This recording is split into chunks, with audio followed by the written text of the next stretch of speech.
البرنامج الاقتصادي الأسبوعي حديث الرقيب.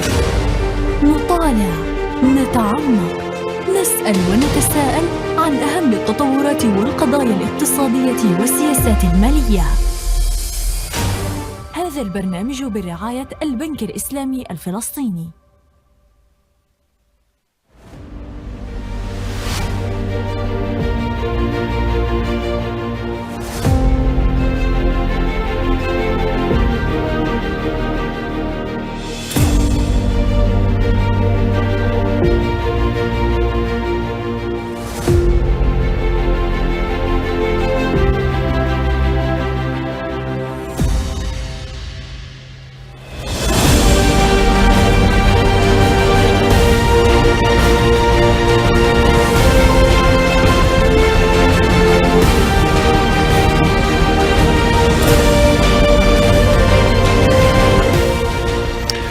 حياكم الله وأسعد الله صباحكم في هذا اللقاء الجديد من برنامج حديث الرقيب.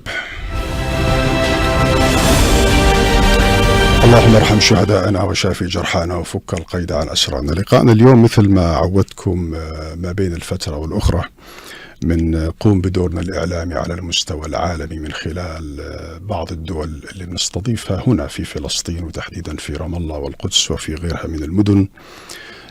وأنا أتحدث طبعا عن الدول الداعمة لفلسطين اقتصاديا، سياسيا، تعليميا أو في أي جانب آخر، على الأخص خلال المرحلة الحساسة اللي بنمر فيها اليوم. اليوم رح أتناول معكم العلاقات الثنائية بين فلسطين وفنلندا، وضيفتي في الاستديو السيدة بايفي بيلتوكوسكي، وهي سفيرة فنلندا لدى فلسطين. لما بتحدث عن فنلندا لا يمكن أني أتجاوز قضية التعليم، واللي بتشكل المورد رقم 1 والمعرفة رقم 1، وهذا الطابع الغالب على فنلندا بأنها دولة تتميز بأساليب تعليم غير عادية. أكيد استفدنا منها، وهذا الحكي رح يوضحه ضيفنا أيضا من وزارة التعليم، من وزارة التربية والتعليم. الحديث عن اقتصاد فنلندا بالمناسبة بحكي عن GDP اليوم اللي هو الناتج المحلي الإجمالي حوالي 320 مليار دولار سنويا، وما يسمى البير كابيتا بلغة الاقتصاد طبعا اللي هو نصيب الفرد، وأيضا المعدل الدخل للفرد في فنلندا سنويا يصل لحوالي 60 مليون دولار، وهو رقم عالي جدا. بتميزه كما حكيت في التعليم، صادرات من آلات، من نفط، من بلاستيك وغيرها من القضايا. ونشوف كمان المجالات اللي قامت فنلندا بدعم فلسطين فيها خلال المرحلة القادمة. إذا نبدأ لقاءنا باللغة الإنجليزية كالمعتاد، وبنرجع نوجز إن شاء الله بنهاية اللقاء. أرحب بكم مرة أخرى. Hello ladies and gentlemen, and welcome to our talk show. My guest today, Miss Paivi Peltokoski, the ambassador of Finland to Palestine. Welcome and thank you for joining me. شكرا كثير and thank you for inviting me. Thank you for being here. And صباح الخير to everybody who is listening to this talk today. صباح الخير for you. You know, actually I will try to summarize some issues for this interview regarding the trade relation, economic relation, education relation between Palestine and Finland. Of course, I know the big topic for us is the education. As I know, the slogan of the Finland is learning not for school, but for life. True. Which makes difference because I believe in the Arab world, and especially in Palestine, in Jordan, in the region, we have an issue with this. We are suffering with this, but we will talk about that in the second part of this interview. Historically, how you evaluate the historical relation between Finland and Palestine? Welcome again. Yeah, thank you. When we look back, I think that the turning point was year 1993, the Oslo Accords, and that was the time when the Finnish government made the decision to establish a representative office to Palestine, and we started here 1997 opening the office, but even before that, already from 1994, actually we came here with our first development cooperation projects, which were for education. And from since on, education has been number one in our portfolio, in our relations between Finland and Palestine. Maybe that's why you are focusing on your cooperation regarding the education. Because you are mastering this one.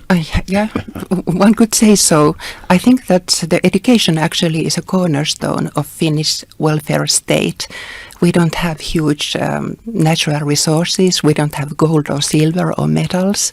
We have just wood, our forests and lakes. We have 170,000 lakes. So from early on... That's the big number. It's a very big number. You can swim everywhere in Finland, actually. But already, I think, in the beginning of our independence, since 1917, there was a clear understanding that we have to invest on people and invest on education. If I were to talk about your experience in Palestine during the last 4 years, and you are leaving us very soon, I believe, yes, within days. I wish you all the best, of course, when you get back to your country, and of course you will feel happy to come back again to Palestine as your home as well. For sure. It's not easy, maybe. It's so complicated for diplomatic missions to work in Palestine. We know that. And everyone, I believe, they understand the situation. How you can express about your experience in Palestine during the last 4 years? Yeah. Whatever achievements or challenges? Well, first of all, if I look back for these 4 years, I would like to say that it has been a real pleasure to know Palestinian people and to work together with Palestinian people. It has been very warm-hearted work and very good cooperation. And also at the same time, it has been a very sad time. I came here when you still had the COVID closures, and then the increasing violence in the West Bank, settler violence, which we could already call like settler terrorism, and then now finally the war in Gaza.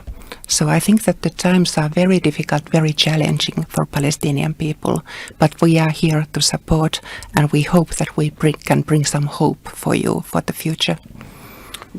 Do you believe at this stage there's still some issues that can be done for our people in Gaza by your government?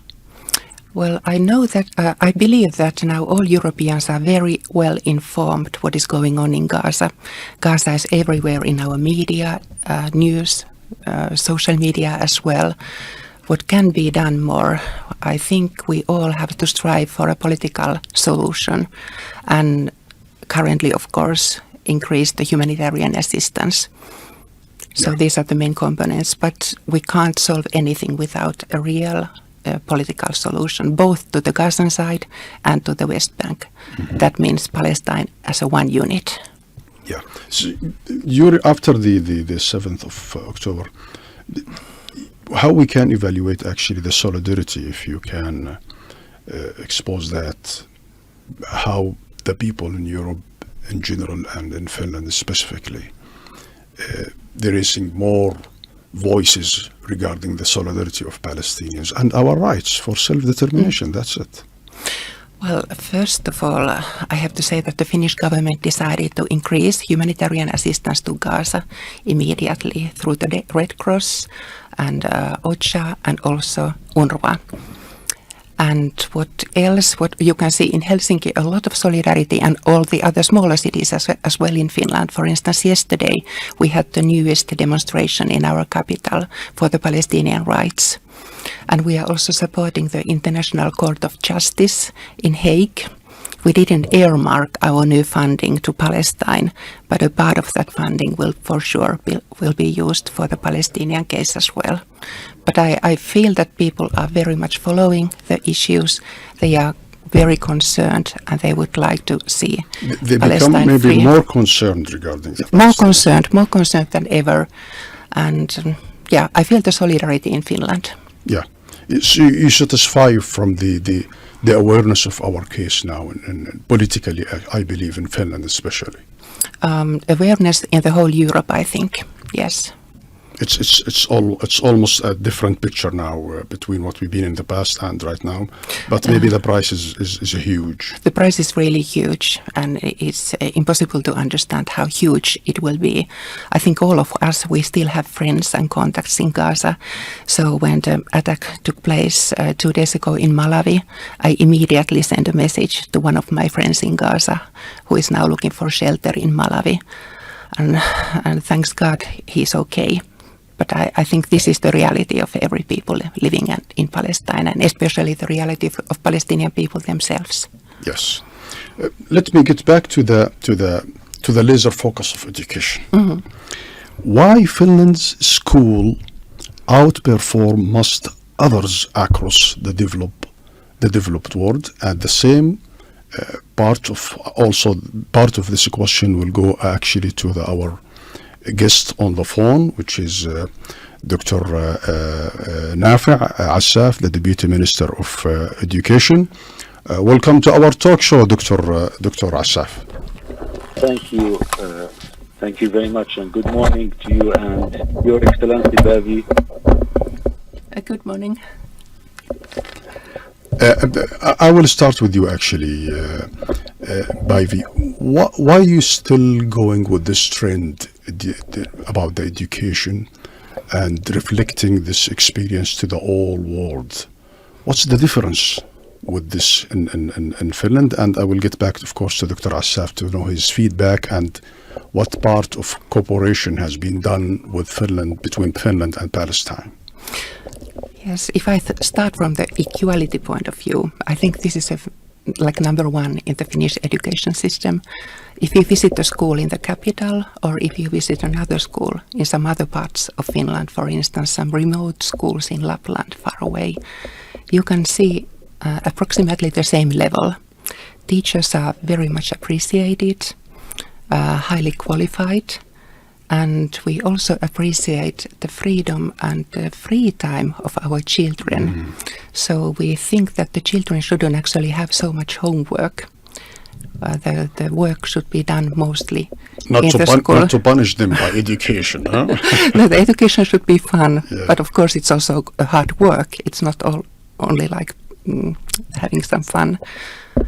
But I think that we have some best practices from our history and from nowadays schools as well, and we are ready to share them. And we have been working with the Ministry of Education for years, and our cooperation is very close and very productive, I think. Mm-hmm. Very close and very productive, Dr. Nafi' Assaf. How you can evaluate the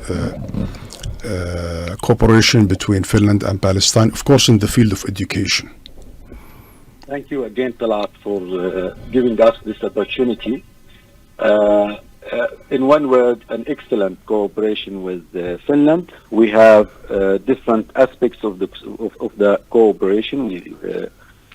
Financial support from them we receive, and technical support in different areas of the education system that we get with from Finland.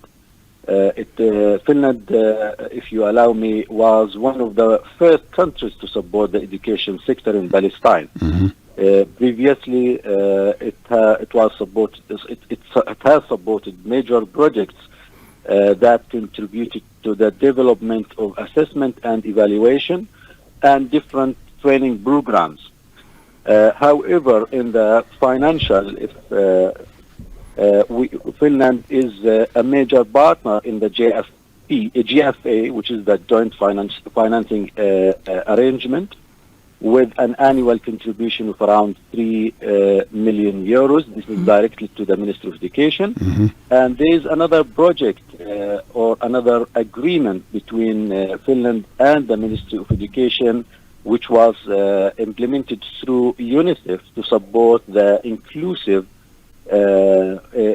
education and other different aspects of the education life, such as violence reduction in schools, including awareness raising and capacity building of teachers, parents, students, and the education counselors. In terms of the technical support, Finland historically or in the past, it acted as the focal point for the GFP before it was handed to Norway last year, where they played an important role to facilitate effective communication with the other three countries in the GFP. Also, Finland was the deputy chair of the education sector working group. This is the most important gathering of the different partners of the education ministry, Ministry of Education, where we meet, we discuss the plans, the strategies, and we get feedback from them from the different background of those partners. And Finland is one of the main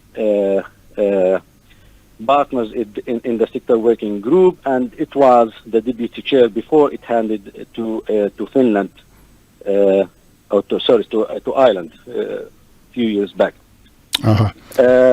In addition to that, Finland is the co-chair of the preschool thematical working group, where they actually they have a lot of positions in education. For the preschool plans and strategy for the Ministry of Education. Sorry, Talat. I would like to just to have your feedback about their concepts, actually, their vision.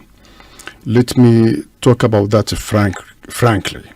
They are learning not for school, but for life. How you can evaluate how much we already have more experience from them, and we can push ourselves to make the learning and the education different than the situation that we have here in the Arab world and in the region, and specifically in Palestine. Do you think in the future we can be different like them? Why not? Look, absolutely. Is this the question for me or for? Yes, for you, absolutely.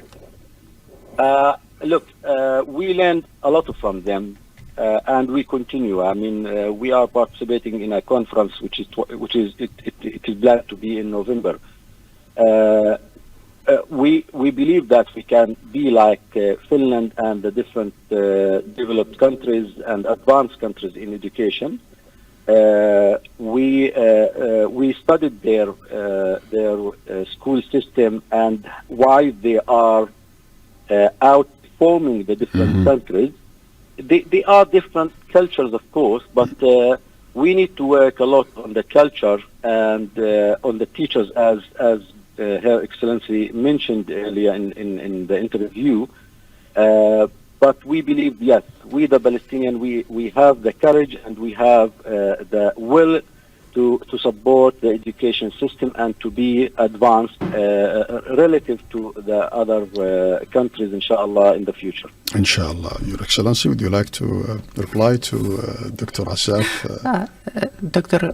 Nafith, thank you for describing our cooperation so comprehensively and so positively. I can just agree. And what to add to that is that, of course, the resources are different now. If you compare the Finnish economy with the Palestinian economy, you have more constraints, of course. But we hope that these difficult times will be overgone and you can come back to so-called normal in a way. Also planning the curricula, the strategic approach into teaching, and like having more financial resources organizing the education in Palestine. Dr. Nafi Assaf, Deputy Minister of Education, thank you for joining us. Can I just say one word for Paivi? Please go ahead. Please.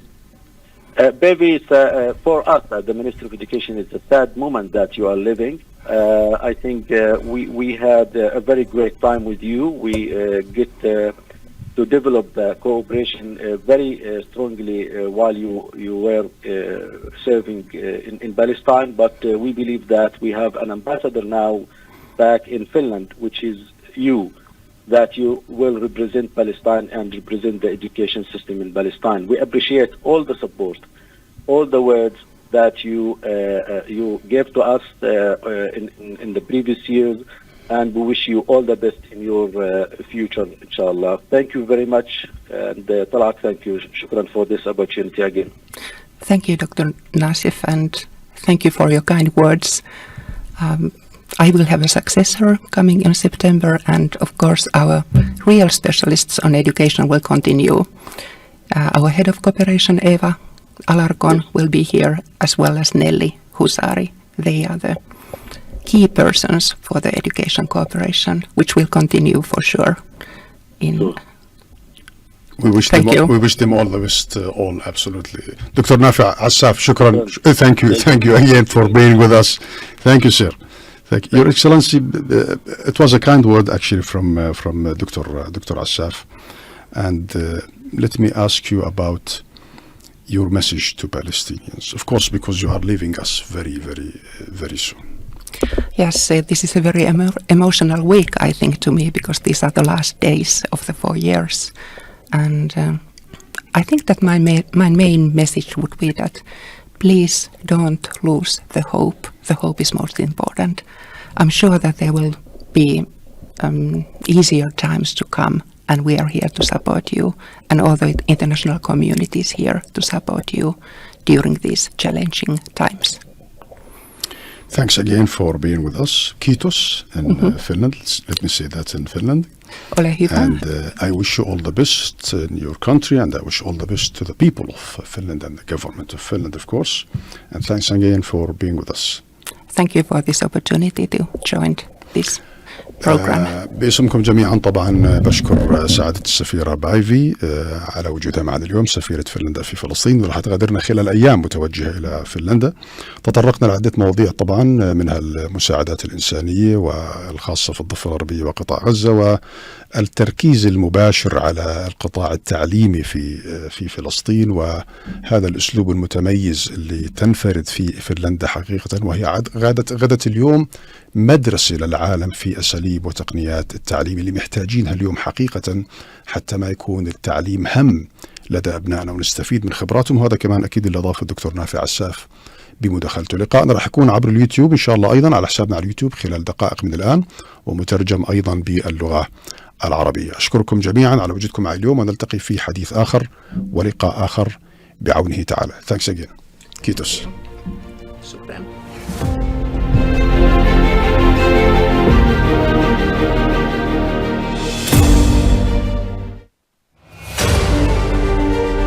البرنامج الاقتصادي الأسبوعي، حديث الرقيب، نطالع، نتعمق، نسأل ونتساءل عن أهم التطورات والقضايا الاقتصادية والسياسات المالية. هذا البرنامج برعاية البنك الإسلامي الفلسطيني.